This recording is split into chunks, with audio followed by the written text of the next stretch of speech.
Thank you lord. స్తోత్రమయ్యా.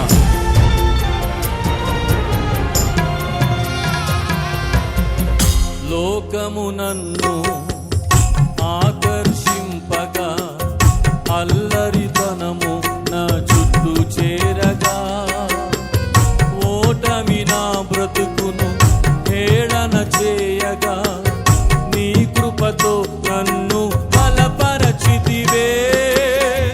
లోకము నన్ను ఆకర్షింపగా, అల్లరితనము నా చుట్టూ చేరగా, ఓటమి నా బ్రతుకును హేళన చేయగా, నీ కృపతో నన్ను బలపరచితివే.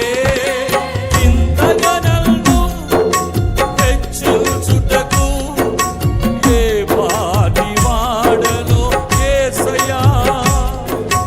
ఇంతగా నన్ను హెచ్చించుటకు ఏ పాటి వాడను యేసయ్యా. నీ కృపకు ఎల్లప్పుడూ కృతజ్ఞుడను. నీ కృపకు ఎల్లప్పుడూ కృతజ్ఞుడను. పాడదాం. కృపయే కృపయే నేనేమయ్యున్నాను నీ కృపయే. చెప్పండి. కృపయే కృపయే నే బ్రతికి ఉన్నానంటే కృపయే.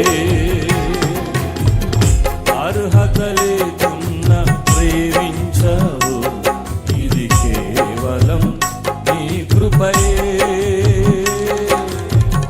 యోగ్యత లేకున్నా హెచ్చించావు, ఇది కేవలం నీ కృపయే.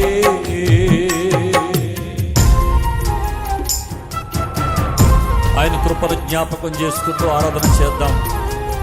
అనేక సార్లు శ్రమలు, శోధనలు మనల్ని ఆవరించిన సమయంలో, మరణపు కోరలు చుట్టూ చేరిన పరిస్థితుల్లో మీ జీవితంలో కూడా కృప అనుభవించిన సందర్భాలు ఎన్నో ఉంటూ ఉంటాయి.